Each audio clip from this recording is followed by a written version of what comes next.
So anyway, want to welcome everybody. This is our coordinated community response. We started in March of 2020.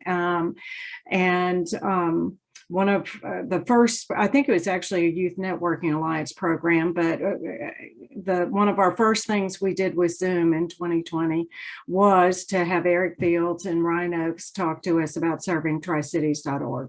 So we are thrilled to have them back again 2.5 years later to explain again for those of y'all who've not become familiar with it and can start using it. And also it's gone through several changes and has evolved a lot since then. So we're very thrilled to have him here. If you're here for the first time, there might be a couple of y'all who are. Usually we have a person or two, and that's with new positions coming on board, people changing positions, etc. When we began, we focused a lot on services during COVID. We continue to focus on services and what's being offered in our community, what's changing, what are some of the things we need to know. As you know, Karen pushed the record button. So after the meeting, we do send out the recording and the chat. So if you missed anything, you can catch it up or share it with other folks. Also, we originally met weekly because things were changing so much. Now we're to once a month, but that's coordinated with Bristol Coalitions, which meets on the second Tuesday at 12. And they've gone to meeting in person the last several meetings. So I think our intention for the most part is to continue with this online option or perhaps go to a hybrid at some point. But so then that gives folks a choice of meetings to do. So with that, so we'll go around and catch up a little bit, but we wanted to start with Eric's program. So we'll start with Eric and let him dive in, and then we'll have some time. I'm hoping we can finish pretty close to 12. I've got another Zoom at 12. So hopefully, and I'm sure a lot of y'all have your lunch hour or you've got something else too. So sometimes we go, I don't think we've gone much after 12:15, but sometimes we go over a little bit to catch everybody. So Eric, your turn. All right, well, thank you, Margaret, and appreciate everyone for giving us the time to share again about this program. I know some of you guys have already either seen a demo or might have used it in the past, and so I will try to pass through this as quickly as possible, but also, of course, will be available later on. Feel free to email if you have any questions at all. Do have with me Ryan Oakes, who's the programmer behind this site. Also, one of our newest team members, Margot Crowder, who is with us as a staff accountant, but has also been starting to assist with some of the administration and back end, and has been invaluable help, especially in the last several weeks, as far as going back and starting to do verification in this program and to help us really to get it cleaned up and streamlined. So just a very quick kind of overview about what this is, and then I'll kind of walk you through some of the steps of it. At its core, one of the things that Serving Tri-Cities is an online database. Obviously, that is not itself unique. We have a number of databases, both print and online, in our community and other places. We do try to do the things that those do. It is filterable, it is mobile friendly, it is printable, but we're not trying to just do another database. What we're trying to do is provide a program that allows us to be able to interact and find information in the database in a way that complements other things that are out there. So in that regard, there are several things that are unique about this program. One is that it's designed to be able to be maintained with very minimal centralized cost and time. And so obviously there's a great value in having curated lists where you have staff people, dedicated salary who are going through and are doing the verification. But what that also means is that there is cost and time involved with maintaining that. And very often those have not been sustainable in the long term unless you have a very significant amount of funding. we're trying to build one that, again, can be maintained with very minimal centralized cost and time. That's done through a series of community editable layers. And so basically, people have the ability to be able to update their own programs. In addition to that, we also have specific people within the community that can update multiple numbers of programs. And so organizations like Family Promise, like United Way, that again are working with multiple organizations, would also have the ability to be able to do updates where they see that they are needed. We are also trying, and you'll see us as we go through this, we're trying to lay this out in as flexible way as possible for people to find the programs that they need. So that means that we have multiple ways that people can search for programs, and then each of those is then ranked by relevancy. And so you'll see that as we go through. That's important because a program like ours, we have, I think, around 1,700 programs that are listed. Obviously, the downside of having that many programs listed is that sometimes people can't get to what they need because there's so much. So ours has ability for people to be able to, again, identify, rank things, and contribute that perspective so that people can find the most relevant programs. We also have some back-end tools for community development and collective impact. I'll share those briefly with you guys as well. And then most importantly, this is not branded to a specific company or organization.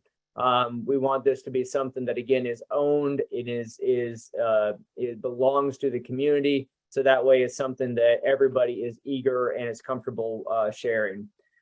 We launched this a couple of years ago. This had been in the works for a while. It was pushed out very quickly when COVID hit.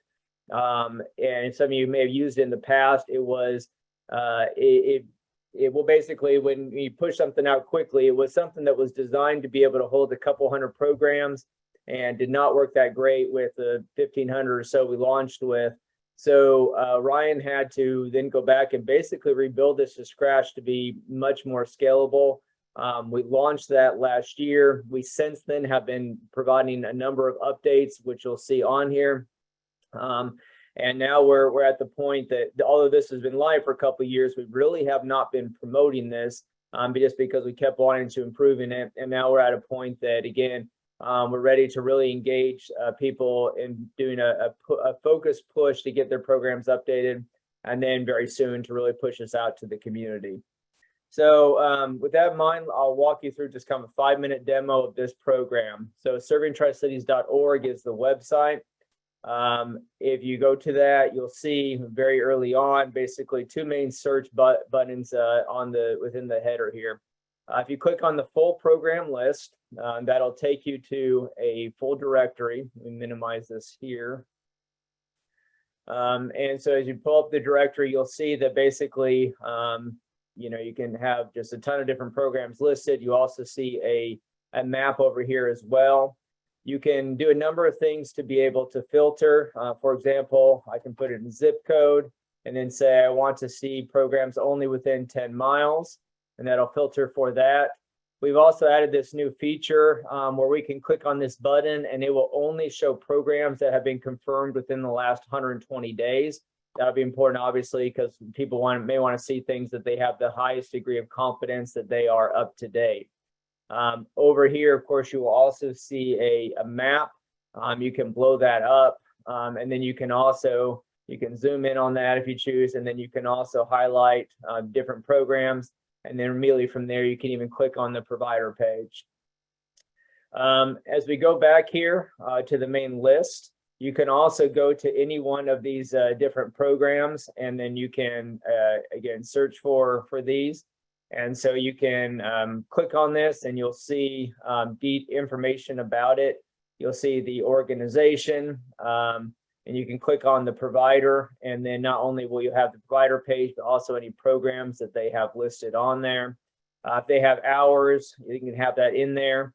If no one has claimed this program, we have this option where basically if someone is in there from that organization and they say, oh, this is our program, we need to update this, they can click on claim listing.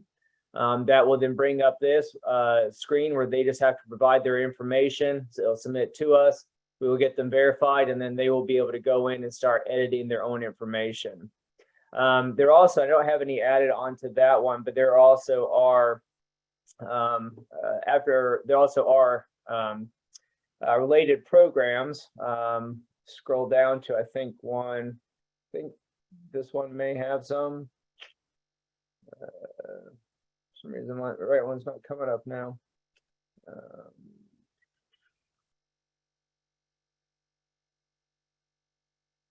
Actually, let me do it this way. So Bristol YMCA, and then yeah, after school program. So I know we'd added a few here. So one of the things that's very unique about this as well is we want this to be able to find related programs. That doesn't mean necessarily just similar programs, but basically, if you have somebody who is looking for a specific program, we want them to be able to find the other programs that they would most likely be interested in. And so someone who's interested in after school program might be interested in other programs focused on children that are in different areas. And what they can do is somebody can select any program that they think would be a good fit, and then they could then submit that. And then as you do that, it would give you a message, thank you for helping us improve. You can also go down here and you can vote for certain programs that you think would be very relevant. You may say, okay, I really think that people would be interested in Boy Scouts. And so you can click on the arrow here, and then again, that will raise that vote score. And then the next time that program will show up more closely to the top. Again, that's just getting this community of feedback so that over time, the most relevant programs are being built up to the top. Going back to the main screen, I mentioned there are other ways to be able to search for programs. And so if you click on the other search programs list, you'll see multiple different ways that people can search. There might be, especially for community development purposes, they might be interested in, underlying causes, things that we see: illiteracy, homelessness, abuse, disability, incarceration, and then be able to find programs that would be able to address people that are struggling from those causes. There might be immediate needs. And again, there can be some overlap with the immediate needs. And so you can search for programs that will respond to immediate needs. You may want to look for in terms of like long-term goals. And so in that regard, now we want to look for programs that are going to help people move toward the long-term goal of steady and sufficient income. And so same thing, now we have a list of programs that are coded to that. And once again, people can also vote for certain programs that are going to be most relevant so that over time, those get moved to the very top. And again, the whole idea behind that is we want community feedback and engagement so that people are, again, getting the most relevant programs up there. Going back to the main screen, so we have some other links on here. And again, just different ways that people can search for things. You can say, I'm looking for programs that serve, and then you can select from different populations. And for example, this doesn't mean all of the programs that serve homeless, or rather programs that are specifically designed to serve homeless or specifically designed to assist with the disabled. And then you can look at some of the different programs that are coded for that. And each program can add specific populations that they are really looking to serve. You can search by goals, you can search by, again, issues, you can search by service type. We also have these links down here that these we have pulled from, looked for details in terms of what are the most commonly searched for needs.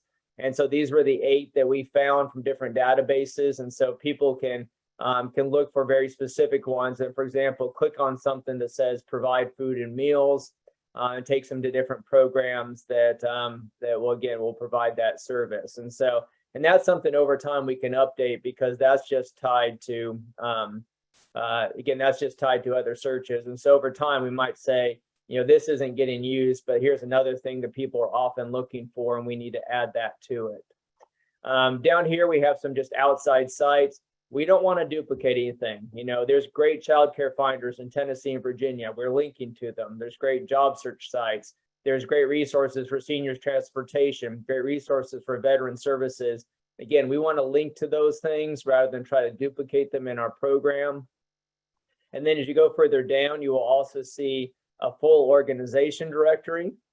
So pulling that up for each organization, what you'll be able to see is contact information for that organization, as well as each program that they offer. And so a lot of organizations that may be one, some organizations will have multiple programs listed, like you can see here, Abuse Alternatives does. Going back to the main screen, we also have a specialized resource that we partnered with ETSU on. ETSU was maintaining a database of different addiction recovery meetings. And this actually has additional information that people can search for. People can look for something on a specific day of the week, so just on Thursday, or they can look for something that offers childcare, or something that offers transportation, or something that offers meals. And with any of these things, one of the nice things is that after someone searches and does the filters, they can also click on printable version, and that will pull right away. It'll pull up a PDF that someone can then print out and then can hand to someone if they choose to. So again, this gives you the option to have a printable paper copy. Also, everything is optimized for mobile, so that someone can also search on mobile, because obviously a lot of these searches are going to be done on a phone. A couple other things. We also have links up here for just other local agencies. For example, if someone wants to call someone for help, again, we're not 211, we're not United Way. We have links to those things. If someone wants to volunteer or to donate, we have links for where people can go to be able to do that. We also have on here places where someone can register as a new provider. So this is as an organization. Or if someone knows of a program that's not on here, it doesn't even have to be their program, they could submit that information to us, and then we can look into that and then get that added or get that person registered on the website.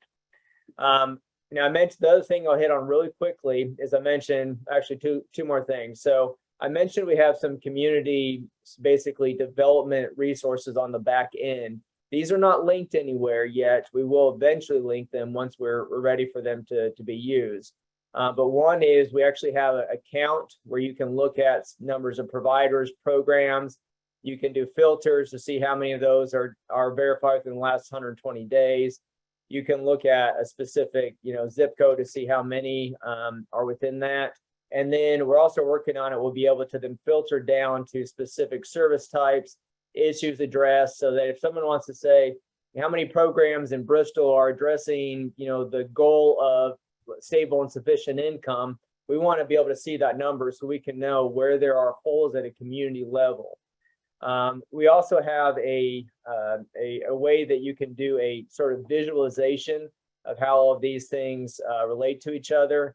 So like if you look at a specific goal, you can highlight over the goal and see some of the services will pop up that are related to that goal. And you can do that with any area in here. Now, obviously right now, this is not laid out in a way that's that easy to see, but you can kind of get the idea of something we're trying to build that, again, will make a visualization of how somebody can then start to see how are these things mapped on the back end, how are they connected, and then most importantly, where else are there needs to add additional services or programs to be able to respond to meet certain goals or be able to respond to certain underlying causes or issues. Again, going back here, and then the other thing I wanted to hit on was just real quickly show you the back end of what this looks like if you're logging in as a provider. So the login will just be servicetricities.org/admin. Everybody who is their own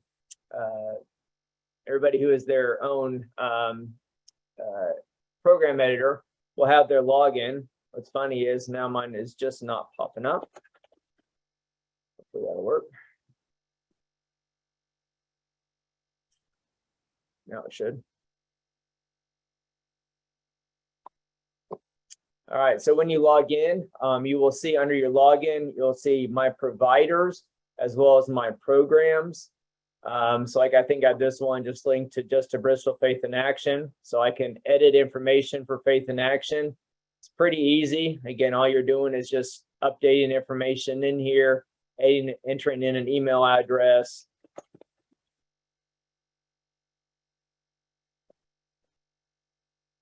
Helps if you know how to spell your own email address.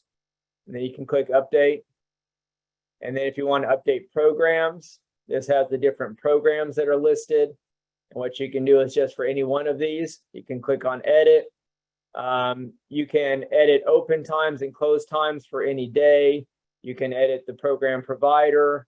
You can look at update cost. You can put in, again, full description of the things that are provided. Down here, during service, you can associate during different service types. And then you can also say if there are certain populations that you're really focused on serving. And so like if it was, you're really focused on serving children and youth, you can add that, and then that program will show up for that specific population. So again, it's if you guys have seen the old back end, it was very cumbersome, difficult to use.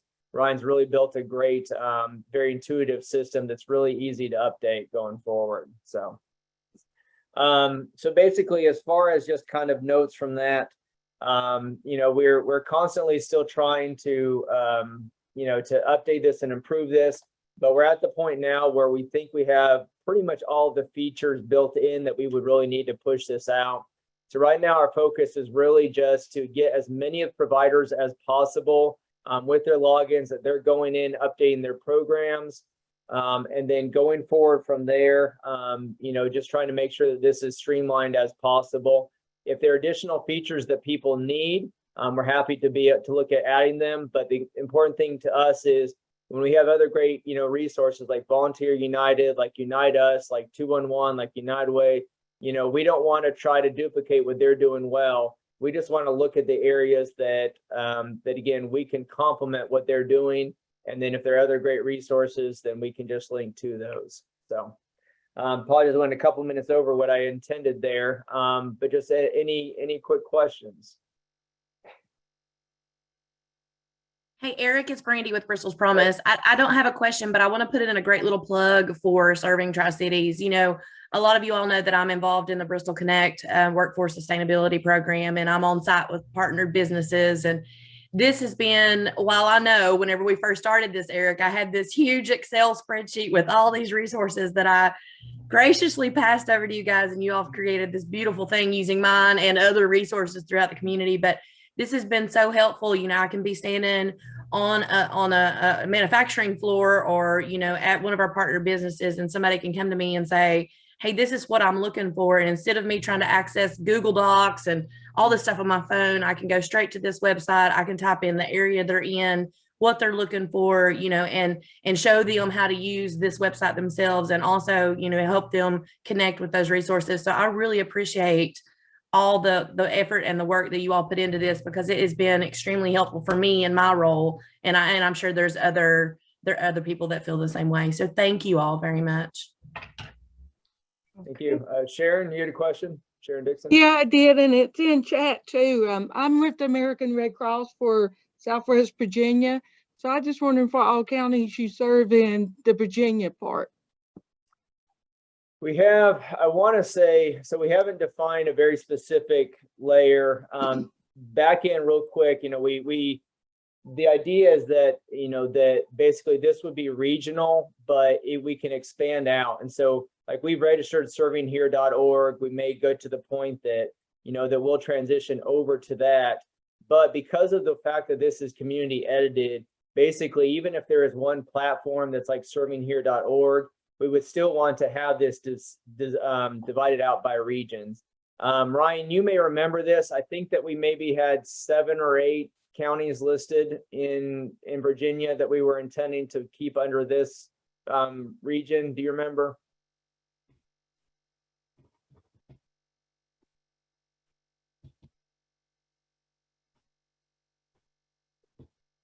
He may still be on mute, but I think that, and I don't remember which ones they were, but I think that we had intended, I think in total we were looking at like maybe 15 or 16 counties. I want to say at least 6 or 7 of those were in Virginia. So yeah, I'm sorry, Eric. I thought I unmuted.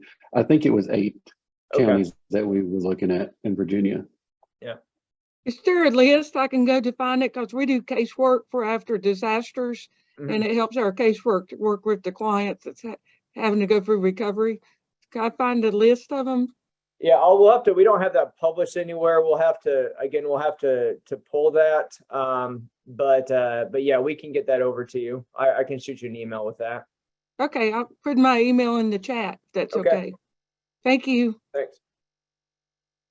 Yeah, that might be good to go to everybody, what your, and that was another question in the chat, to just have some information about what the intentional, because it can be a little misleading with serving Tri-Cities, because we know the region goes beyond the 3 cities. So we're talking a little bit pushed out from there. So just letting people know. Yeah, and the name, we just haven't updated the name from what was a placeholder originally. So we also have registered Serving Appalachia and Serving Appalachian Highlands and Serving Appy Highlands. So, you know, we're also, at any point, we can convert the URL. We just haven't done that yet. So, but yeah, this is definitely intended to be larger than just Tri-Cities. Right. Okay, any other questions? Hey, this is Andy with Optima. I cover half the state with Optima. I live in Danville.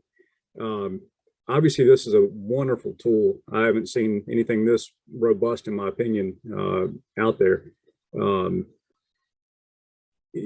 Would y'all be willing to work with other organizations if they wanted to duplicate your work here? Yeah, we haven't really. I mean, our intent was never for this to be commercialized, but we also are not against that. The hardest thing as we go out, and we've had some organizations that kind of reached out and asked about, you know, position of kind of going outside of the region. We would just want to figure out what is the method for how you would engage the right people in that community, to be able to make sure that you have a good structure for verification, and so that it's, on one hand, it's not too controlled, but at the same time that there is also some level of just community verification to make sure good information is in there. So we're definitely open to that. But one thing we don't have a good idea yet, in terms of what that best process would be. And so we're open to any ideas on that as well. Thank you. Now, I'll mention one other thing too as well. I mean, obviously, there are certain things we're not looking to include. For example, you know, I'm a pastor, you guys know, but we're not looking to put churches on there for church services. You know, it's just churches will provide programs. We're not trying to, you know, we don't want this to be political. It's not advocacy. It's really, and so we're defining this in terms of, here are the services that would be included in.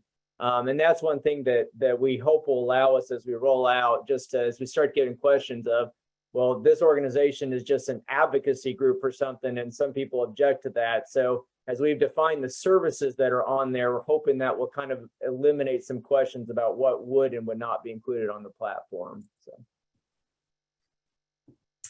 So, okay, other questions? So Eric, I think it'd be great if you send to me. I can send, you can send Sharon also, but if you'll send that, just a little blurb about the region that y'all serve, then we can get that out when we send out the recording and the chat. But also it might be helpful somewhere on that, to define your region a little bit somewhere on your website. But the other thing is that we know we can search no matter where we are and what we're looking for, and if it doesn't come up, then it's not there. So that doesn't keep us from trying. So anyway, yeah, Ryan, do you want to add anything more? No, I think Eric covered it well. Okay, well, this is pretty amazing. And Andy, thanks for your comments. Brandy, for you, for using it, and also looking at what the platform can do. So, like everything else, it's only as good as the people who put into it. So encourage y'all to, so Eric, if they want to go in, if they're not listed, they want to do it, they can go to the website and suggest, yeah, there you go. Yes, they can just go in there. So if you're on there, I would recommend, if you have things you want to add, just go in here, register as a provider. Or if you see a program that should be on here and is not, it's not your program, you can also just go to the submit a program. And again, we'll try to get that added on there. And then if there is someone who then wants to claim that and edit that, then we'll get that to them as well. But yeah, please absolutely do register on here if you'd like to use it. So, and Margot, we want to thank you as well and welcome you to our meeting. So also to encourage folks, Eric's already mentioned, but 211 is still important. It is important because it's a national number that people who come into our community are familiar with. So we need to keep up our registrations on our 211s. Also, United Way has put some succinct resources on their page. And while I'm at it, I'm going to promote, and all this is how we're working to collaborate, how we're working to not duplicate services and working together, collective impact, etc. We've had programs in the past on Unite Us, so encourage folks to use that platform, and it can help us serve folks better if we do. We've had programs in the past, and I'll say Bristol's Promise just had their own meeting with Kylie Dick, who's the Tennessee person. It was a great session with her where our Bristol's Promise organization could ask their specific questions. So encourage y'all to work on that. Also, Brittany Bowles is on here. I'll make a plug for Strong ACC. If you're not a member of it, you can contact Brittany. You can check in for how you can become part of ACC and the work that's being done through that. And I'll continue with just plugging for the Bristol's Promise community calendar that Melissa and others keep up. And Erica with her. And also, if you want to sign up for our newsletter that has that community calendar link at the bottom and has some pretty good articles every week. So just a plug for all those things. So Eric, thank you very, very much. And thank you for being here today, but more so, thank you for this huge amount of work. We continue in our area to see some pretty cool things. We thank Gary McGow, who does the Bristol organizations emails. If you're not familiar with that or on his list, let me know and we'll get that to you. We have some tools that aren't available in every community. So, we thank you so very much for that. Margot, did you want to say anything since you're quiet? Did you want to add anything? No, I'm good. I'm excited to be here though. Great. Thank you very much. So, okay. And Brittany Bowles from Strong ACC has put her information in about becoming a partner. She's also prepared to present to your organization, to your board. She's ready to do that as well. So, and she can wave. She's back on camera. So thank you, Brittany. All right, so we have 25 minutes or something, and usually I go through a list, but maybe we'll just call on people a little bit to see. And I do have a couple of announcements that people sent. One is Healing Hands. Y'all may have seen they've already had one gala event, but they've got a 25th anniversary celebration, October 13th from 4 to 6.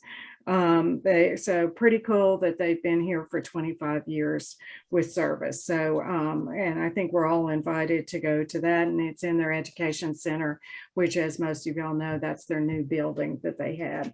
Also, Steve Davis sent that he is with Gray House and some other recovery programs, and with Brothers for Christ, and they're doing September 17th a 5K run that's at Sugar Hollow. So that'll go into the chat information for those couple of things. So as well as onto Bristol's Promise calendar. Okay, so who has some updates that would be helpful for folks to know? So, and if I need, Andrea, I'll start with you with United Way. So I'll kick off and then folks can jump in. Sorry, I was eating an almond when you called my name. We are still doing the COVID Cares utility assistance for those who live in the city of Bristol, Virginia, and city residents of Bristol, Tennessee. If they have lost a job or job hours because of COVID and need help with utilities, have them call our office. It is for LMI families. And we are still quarantining individuals, homeless individuals who test positive for COVID. That's still a program that we are working on a regular basis. And then the Reunite program for those individuals who find themselves here and the situation doesn't work out and they have a support system in another city, we will provide a one-way bus ticket, and they also need to call our office.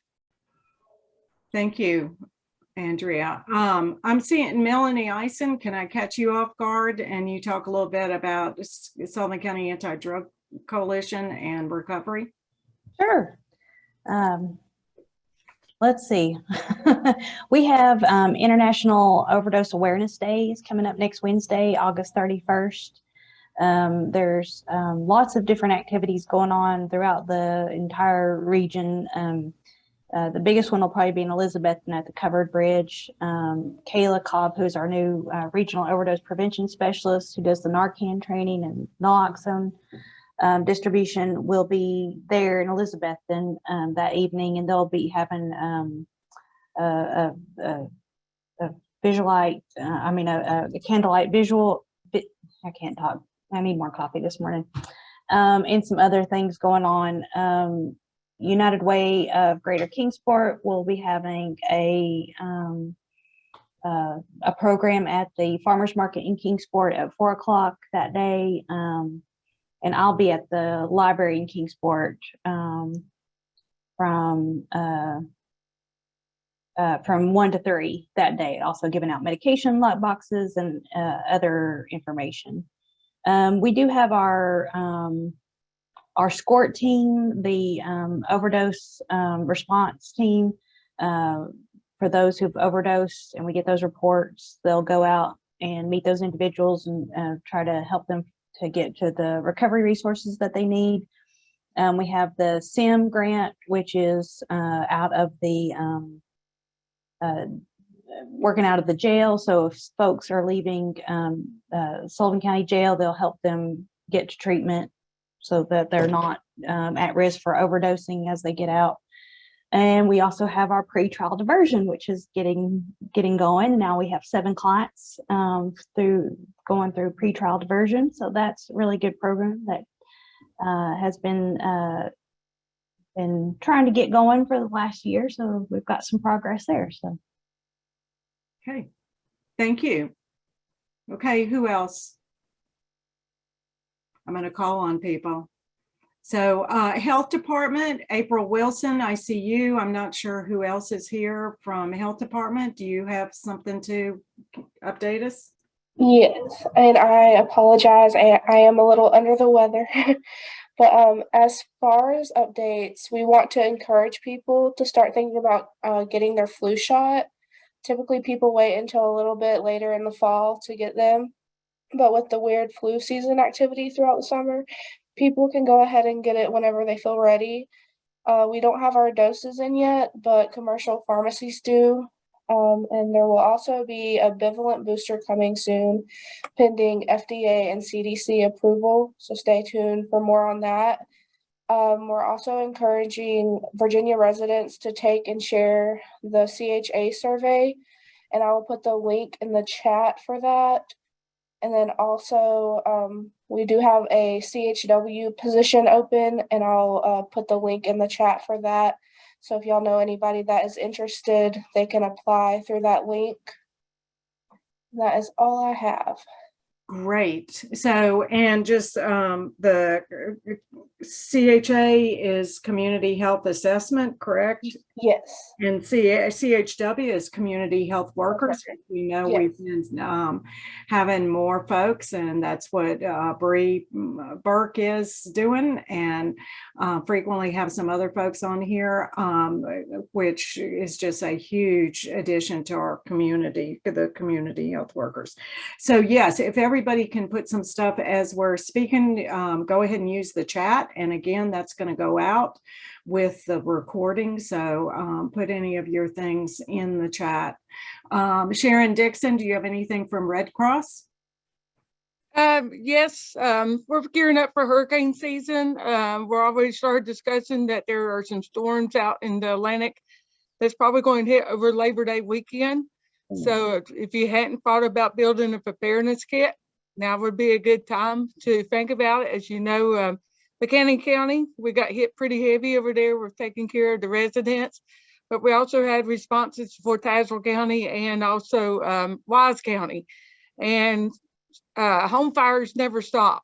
And so we've had several home fires this week, along with, we had a building collapse. A house had a lot of rain to hit up in Carroll County, and the basement walls collapsed in.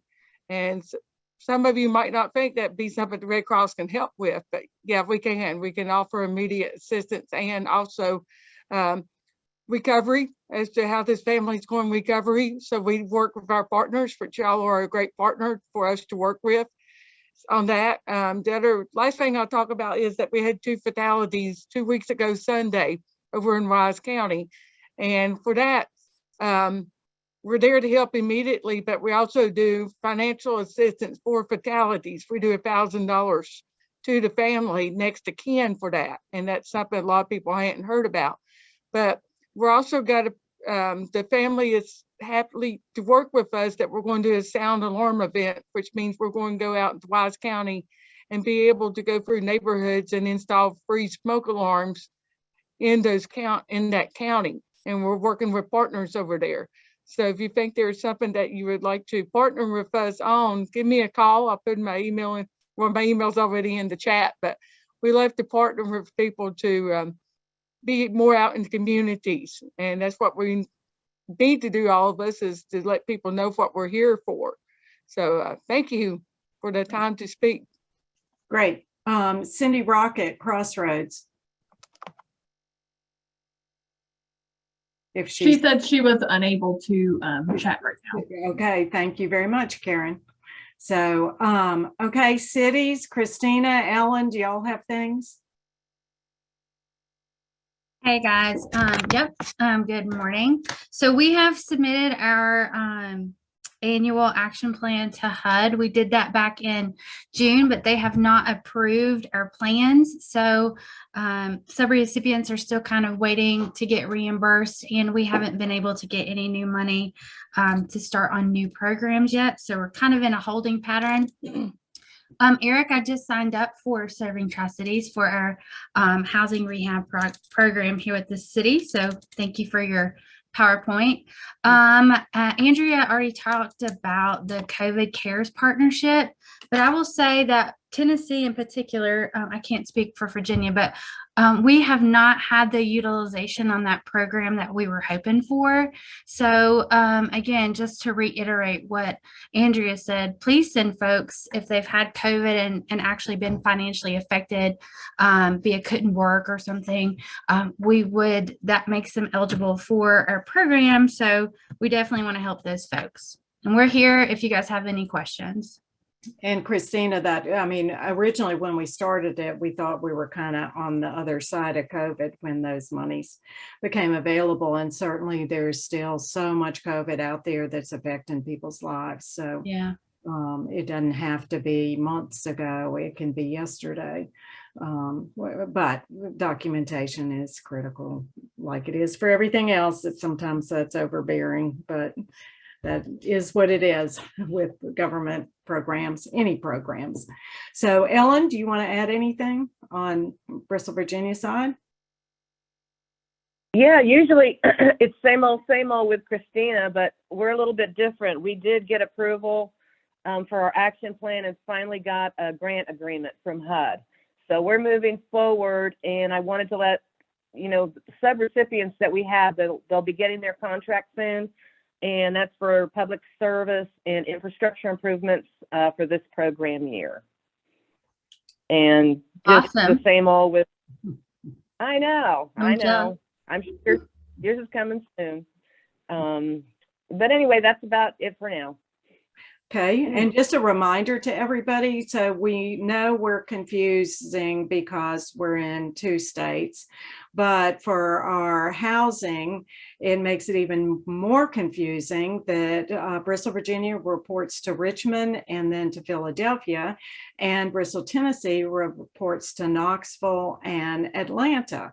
So that just, and they're all under HUD, so they follow pretty much the same stuff, but how you interpret it, how you do it, and of course their timelines and who they have employed, et cetera, is different. So that just makes it more difficult. So anyway, just so y'all have some understanding, and a lot of this is important for people to understand, so that aren't participating in the programs that we're doing here and have the inside scoop. So, okay, who else would like to share? Margaret, I'll go ahead and share because I'm going to have to jump off here in a minute for another meeting that I think you're going to be in probably as well. Yes. But I just wanted to mention real quick, and I'll put it in the chat.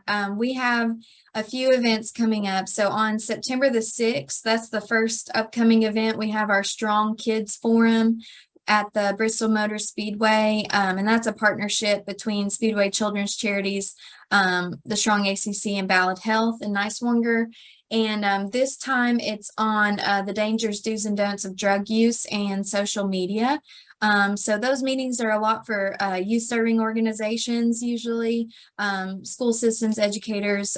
So we'd love anybody is welcome to attend. So I'll put the registration. It's completely free, and it's that morning from 9 to 11:30 on the 6th. And then we do have our Strong ACC Regional Symposium coming up. So if your organization is a Strong ACC member, we highly encourage you to attend or send someone from your organization to attend, because this will be our first in-person all-member meeting in 3 years. So we're super excited about it. And so we've got some great panelists lined up. I also wanted to mention we have our first ever Resilience Awards. So if you are a Strong ACC partner organization, we encourage you to nominate either another organization or an individual. These are monetary awards. So the individual can receive $2,500 and the organization $7,500. And so if you'll just contact me via email, I can send you the nomination forms, but we're accepting those through September 9th. So anyways, I'll drop all of that information in the chat because I know that's a lot. But thank you all for letting me announce that. In that regional forum is at the train station in Bristol. Yes. Bristol folks, we need to turn out for that. And I assume if somebody's not a Strong ACC member and wants to come to that they can join today and exactly. There's not like that you can't, there's not a dead period where you're not allowed to join Strong. Absolutely. Yes. We encourage anybody who is on the call that their organization is not a partner, or maybe you're not sure, just feel free to reach out to me. And like Margaret said, you can join today. So it's completely free to join.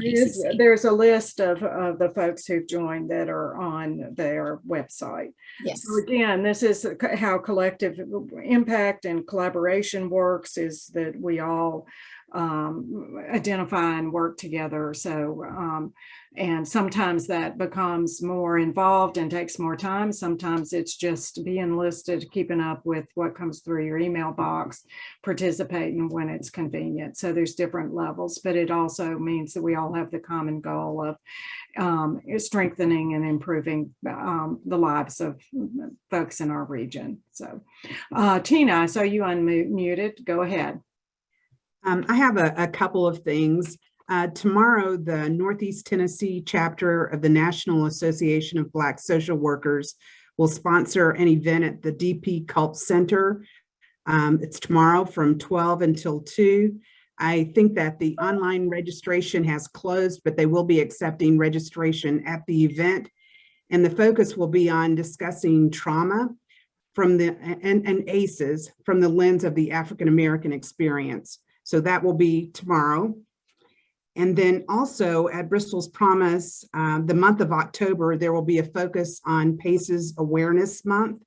And as part of that, we have a workshop that will be on October the 20th from 10 until 2:30 at the Bristol Motor Speedway. And we will have a guest speaker, Dr. William Cox. And the title of the presentation will be Empowering People to Break the Bias Habit.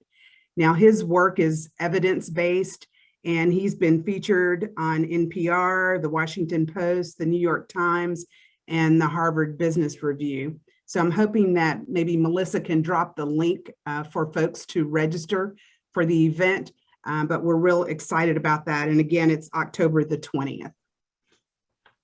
Thank you, Tina. And of course, the Pride Parade is in Bristol tomorrow. I think the parade's at 11, and lots of events around that. And this is their third one, and they started in Johnson City, then Kingsport, and it's been delayed 2 years for Bristol to be the host. So it's down State Street, and then activities in Cumberland Park. And I think up and down State Street, some of the businesses and folks who are participating with special things going on. Anybody else want to share? And then I'm going to call on Family Promise. Okay, go ahead. I would just like to put out there that we're looking forward to a really normal year in the school district this year. And part of that is our Reading Buddies program. We are currently organizing the Reading Buddies program, and we are in need of mentors in each of our elementary schools. You need to remember that there is no training that is required in the field of education. We're just looking for positive adult-student relationships with literacy thrown in there. The requirements are that you enjoy working one-on-one with a kindergartner, a first grader, or a second grader, and that you have a consistent 30-minute block of time, one time a week, at the same day and the same time. You also will need to pass a TBI approved background check, and there is a fee for that, but that is at the expense of the school district. I also want to make you aware that Santa Pal applications are now available from both elementary and middle school counseling offices. The Santa Pal program serves kindergarten through 8th grade in Bristol, Tennessee, Bristol, Virginia, and the eastern portion of Sullivan County. The deadline for those applications will be October 4th. It can't be a normal year in Bristol without football. We are really gearing up for a big celebration of Tennessee High School's golden era of football, which included the 1972 National Championship and also back-to-back state titles. The teams of 71, 72, 73, and 74 will be honored during the Tennessee High School versus Westridge game in the Stone Castle on October 21st. So if you are aware of folks that are in those groups, we would certainly like for them to reach out to the Department of Athletics and plan to be with us on that evening. Our first home game will be September 16th in the castle, and it's a bit different this year because it's homecoming. We are hopeful for a really good crowd to cheer on the Vikings as they take on Davy Crockett High School that evening. So again, things are looking back to normal in the school district, and we are really excited about that. Thank you. Thank you, Kay. Kevin France, I see you put information in. Do you want to speak a second? Yes, ma'am. Thank you, Margaret. And real quickly, let me just give a shout out to Margaret and the work she does. She does an awesome job. But I wanted to tell you about Fellowship Chapel and their food pantry. We do have a food pantry. It's available on Mondays. They need to call the church office for an appointment. And the appointment, my thing's going crazy here. Hang on a minute. But anyway, though, the appointment is you call the church office, set up the appointment. The volunteers come, have the food bags ready for the size of the family. And it's once every 6 weeks. Now, they can call the church office at 276-669-6378. We have volunteers that handle the pantry and take care of the food needs. So if you know of families that are having a struggle getting groceries or basic foods, just send them our way. The church has a little bit of information they take before that is done. Real quickly, we're serving our football teams now, and I just want to let you know, in addition to what we do with Outdoor Friends, if you have an organization that's having a small dinner or something like that, and you would like it brought in, catered at nonprofit organizations, just send me an email. My email's on the list here. Just send me an email. Be more than happy to accommodate you. And if it's a nonprofit organization and less than 100, really, we prefer less than 50, we would be more than happy to do it. And it's at no charge to the organization. So that's available. Kevin, that could be real dangerous, what you just I know. with this group, that could be very dangerous. And one thing about it real quick, our Outdoor Friends, we may be moving locations on our feeding area. I'll try to let Margaret know, and we'll try to keep everybody apprised if we do have to move. Right. And so, and again, I appreciate all the work Margaret does. Yesterday, I saw her in action at one of our agencies, and she was doing a real good job. I'm always in action. Okay, Karen, Family Promise. We've got several folks here today from Family Promise. Do you want to give a little update?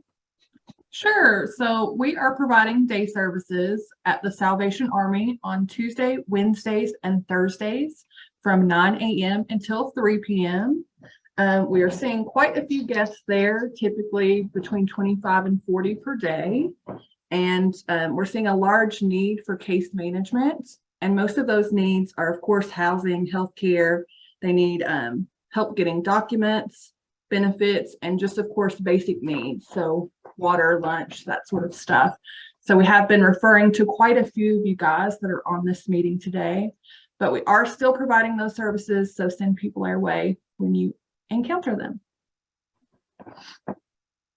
Thank you, Karen. And we've got just Sam Ferguson is one of our two case managers. So Larissa Copley is our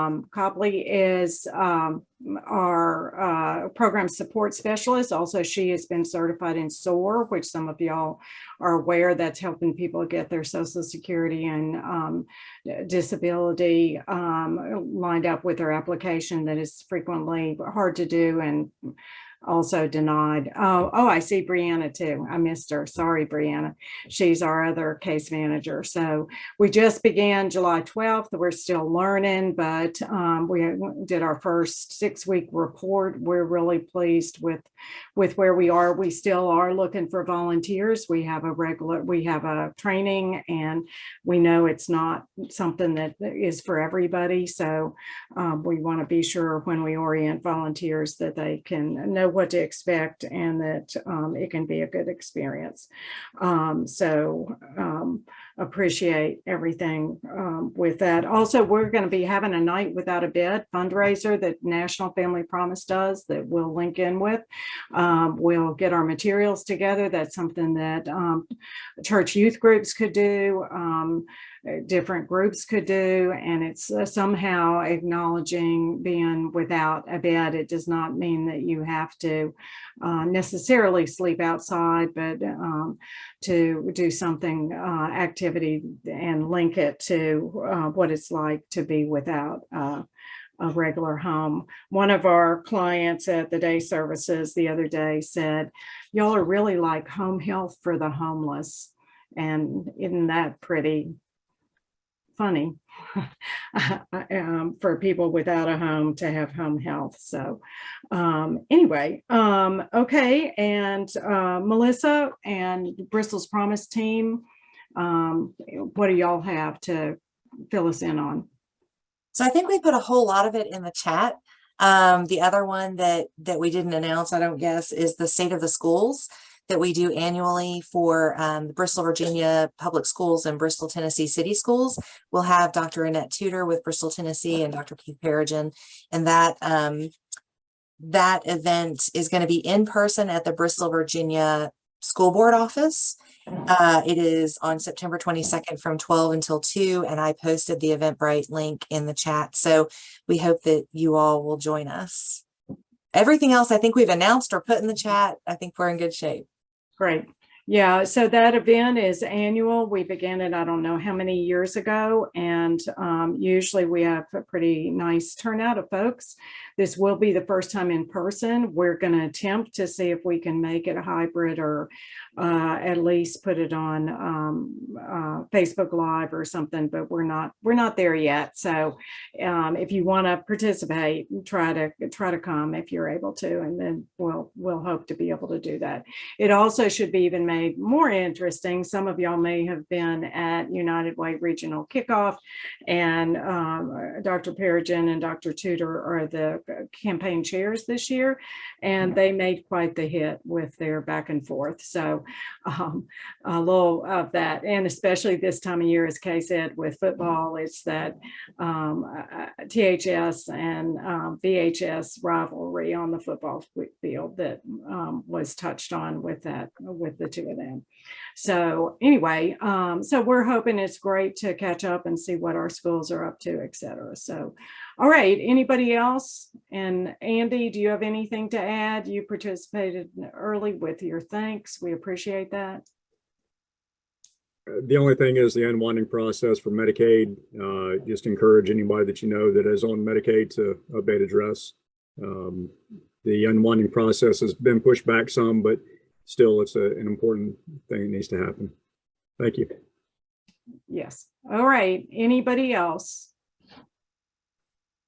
Calling last chance. Okay. The next meetings are Bristol Coalition is next meeting is September 13th at 12 noon. And Lynn's usually gets that to me on a Friday before the Tuesday. And if I'm good, I get it out then. If I'm not so good, I get it out on Monday. And if I'm terrible, it goes out on Tuesday. So usually I get it out on Monday, I think. And then the next one of these meetings is September 23rd at 11 o'clock, and we'll be on Zoom. And Eric Myers, I'm looking at you. Did you have anything to add? Nope. Not when we're about to sign off. So anyway, thank you all very much. And again, Eric Fields, Ryan Oakes, Margot, thank you all very, very, very much. Hopefully you're going to see an uptick of people signing in, and we'll try to all participate and make our databases and our resources the best we can. So thank you very much, and we'll hope to see you around, but see you a month from now here again as well. So thank you all very much. Take care.